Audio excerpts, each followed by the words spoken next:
Good morning class, Sairam. Today we are going to start our lecture with this topic, that is conservation of mechanical energy. Here you can check that this principle states that only the conservative force are doing work on a body, then its mechanical energy Ke plus P remains constant. As you can see here, that conservation of mechanical energy, this principle says that sum of kinetic energy plus potential energy is constant. Okay, or we can say that initial kinetic energy plus initial potential energy will be equal to final kinetic energy plus final potential energy. And this principle can be used in many numerical problems. Like here you can understand, suppose if we have any particular object that is moving from one position to another position, say suppose one object is moving from ground to up to a certain height, that is h, then at the ground it will have its kinetic energy, that is half mv square. Okay, at ground it will have its kinetic energy, that is half mv square, because with the help of this kinetic energy only your particle is moving up to this certain height. When this particle will reach up to a maximum height or this position, then we can say that its kinetic energy will become zero, because it rests for a second and it attains the energy in form of, we can say it can attain energy in form of potential energy mgh. So we can say that half mv square equal to mgh. Okay, at certain height we can apply this principle. With the help of this we can say that v square equal to 2gh, v square equal to 2gh. This formula we have already derived in our laws of motion, you can say, when we learn kinematics. Then we know that final velocity equal to ugh, or v square minus u square equal to 2gh. when its initial velocity is 0, then final velocity will be under root 2gh only. So this principle is verified in that chapter also. Here suppose if I ask you that prove the third equation of kinematics, if I ask you that prove v square equal to u square minus 2gh, then you can apply this principle of conservation of energy to prove this equation also. However, we have learned this equation, derivation of this equation, with the help of graph, with the help of you can say analytical method. But here also we have a new kind of method, that is called conservation of energy method. Next topic we need to understand, that is power. Okay, so what is actually power? Power is defined as rate of doing work. As you can read here also, that power is what? Power is your rate of doing work. And the formula for power is given by that power equal to work done upon time taken. Here you can understand that this formula states that power equal to work done upon time taken. So we have two kind of power. One is called average power. For average power we have to consider total amount of work done, and if we are interested to calculate instantaneous power, then that instantaneous power is calculated as P equal to instantaneous work done, that is work done at any particular instant, dw upon dt. Okay, now we know that small amount of work done, dw, will be that force multiplied by a small amount of displacement, dx, and whole upon time. And dx upon dt is your displacement over time, so it is called what? This portion is called velocity. So we have one more expression for power, that instantaneous power is given by force into velocity. Here you can understand that power equal to force into velocity. Now next thing is SI unit of power. So what is the SI unit? SI unit is called watt, or 1 watt is defined as 1 joule per 1 second. Another unit of power you can understand, that is kilowatt hour. Okay, in terms of, suppose this is the unit kilowatt hour, kilowatt, and electricity is measured in this unit. You know 1 kilowatt is what? 1000 watt. Okay, so electricity is measured in terms of kilowatt hour. And one more unit we have, that is called horsepower, and 1 horsepower equal to 746 watt, or 1 HP equal to 746 watt.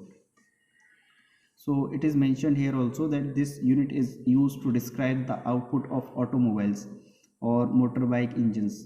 Their capacity or their output is measured in terms of power, horsepower.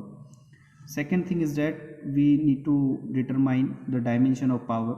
We know that power is given by formula force into velocity.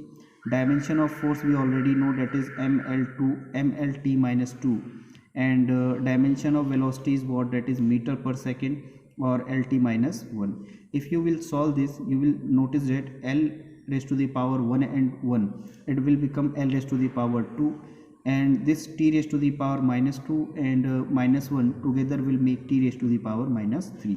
So overall we can say that dimension of power will become m L raised to the power 2 into t minus 3. So next topic that we have is collision. Now understand what is collision.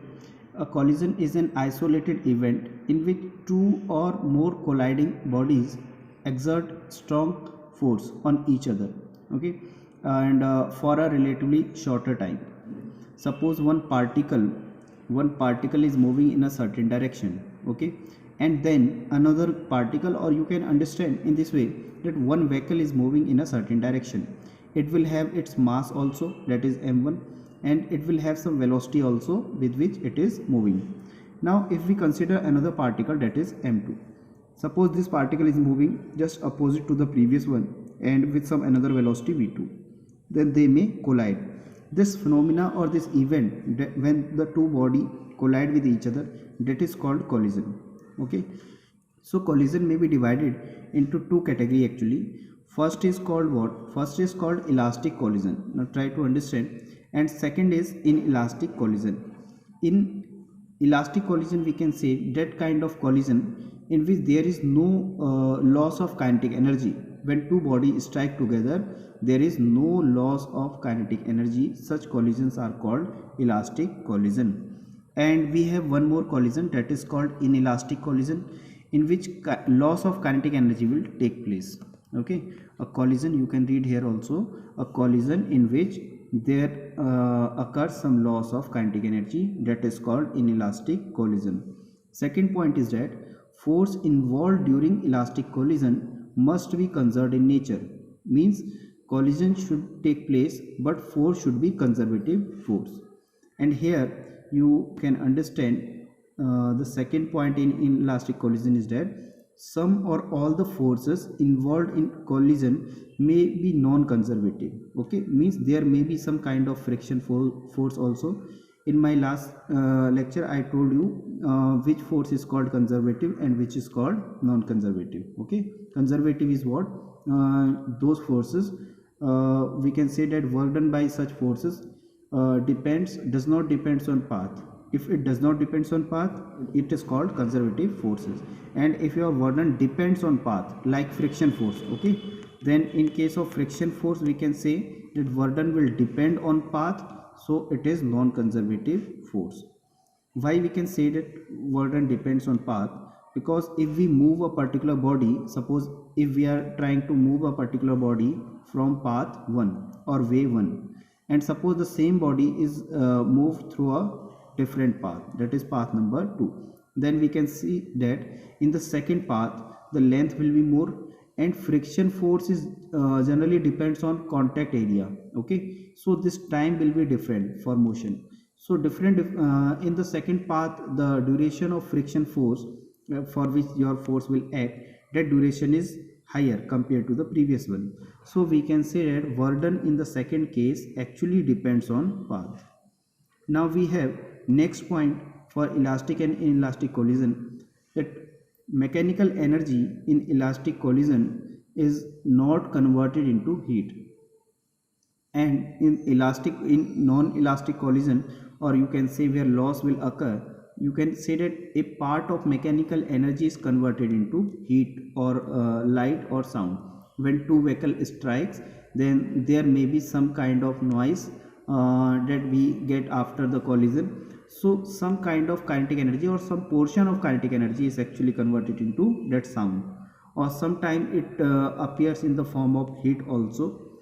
And example of elastic collision you can understand, that may be subatomic particles. Okay, when atomic particles collide and collision between glass balls, etc. And in elastic collision you can say that collision between two vehicles, okay, as I told you, between two vehicles, or collision between a ball and floor. When a ball will strike to the floor, then collision will occur. In such case you can say that collision will take place, but such kind of collision in such kind of collision, ball will lose its some portion of kinetic energy. Okay, suppose your ball is striking with 10 meter per second to the ground. When it will move back, then its velocity will be different. In fact, it will be lesser, or you can say it will be 5 meter per second. Next thing we have, that is called conservation. Okay, here you can understand that conservation of linear momentum.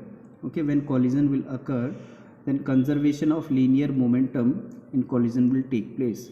Now you know what is momentum. Momentum is defined as mass into velocity. Okay, this is called your linear momentum.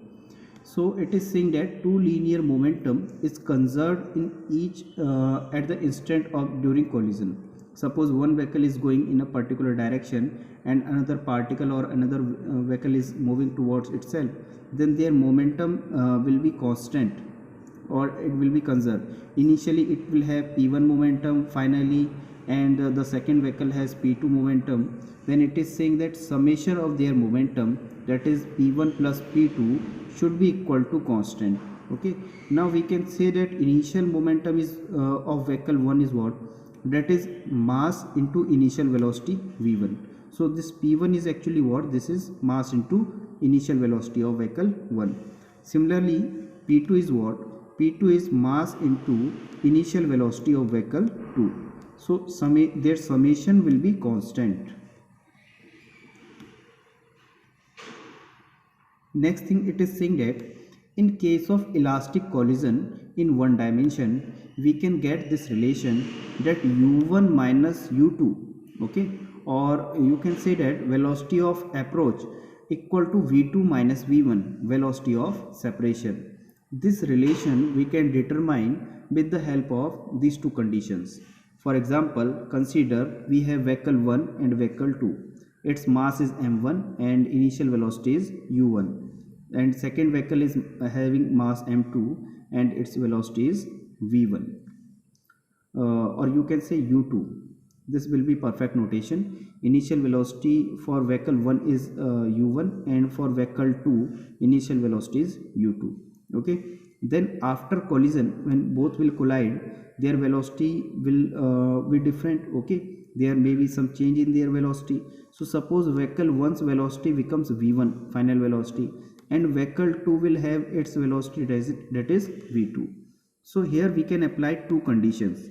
One is what, initial kinetic energy, that is half m u1 square of vehicle 1 plus initial kinetic energy of vehicle 2, that is half m u2 square, will be equal to sum of final kinetic energy, that is half m1 v1 square plus half m2 v2 square.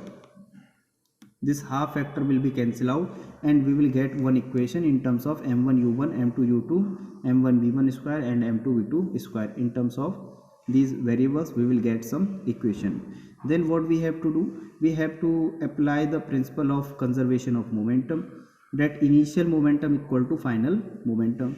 Then we know that if we have these two vehicles, then initial momentum of vehicle 1 will be initial mass, that is m1 into u1, and initial momentum of vehicle 2 will be its mass into its velocity u2, and final momentum of vehicle 1 will become mass into its final velocity. Similarly we can write that mass of vehicle 2 into its velocity v2. Okay, so with the help of these two equations, in m and u we have two variable and two equations, so we can get this relation that u1, this u1 you can say minus u2 equal to v2 minus v1.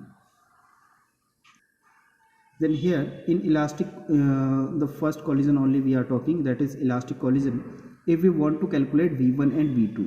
The above two equation, as I told you, with the help of those equation we can calculate V1 in terms of masses and initial velocity, that is m1 minus m2 upon m1 plus m2 u1 and 2m2 upon m1 plus m2 u2. You have to remember these two expressions. Okay, I can explain you the meaning of notation that are used in this expression. Basically, you can understand that your u1 is what? That is initial velocity of vehicle 1, and u2 is initial velocity of vehicle 2. Okay, before collision we will have only this much data, that is u1 and u2, and after collision the velocity of vehicle 1 we can determine with the help of these two formula. If you will ask you that how this formula we got to know, then I will suggest you that those two equations that we have just solved before this derivation, with the help of those two equations we have to solve those two equations, and we can determine this particular formula. And second is, for vehicle 2 you can ask me the final velocity V2. Okay, so final velocity V2 can be determined with the help of m2 and m1 in terms of u2 and u1. So this will be the expression for V2. Now some easy question may be asked to you, that some question that are based on these two formula that may be designed or may be formed in such a way. Suppose one vehicle is, one particle is having some mass 1 kg. Okay, you can say one particle is having mass 1 kg and another particle is having mass 2 kg, and it is moving 3 meter per second and it is moving 4 meter per second. Say its velocity is 3 meter per second and second particle has 4 meter per second. Then after collision, what will be their velocity? What will be the velocity of V1 and what will be the velocity of V2 or second vehicle? So I am saying that you have to apply these two formula, and in these two formula you can see that m1 is 1 kg, m2 is 2 kg given, u1 is 3 meter per second, u2 is 4 meter per second, that is also given, m2 m1 again given, that has the same meaning. So we can determine final velocity of vehicle 1 as well as final velocity of vehicle 2. Okay, derivation for perfectly inelastic collision, that is not in your syllabus directly. Okay, that derivation for, you can say, for final velocities of vehicle 1 and vehicle 2 after inelastic collision, you can skip that portion. We have to just read for the for elastic collision in which no loss of heat will take place. So this is all for today. Thank you. Sai Ram.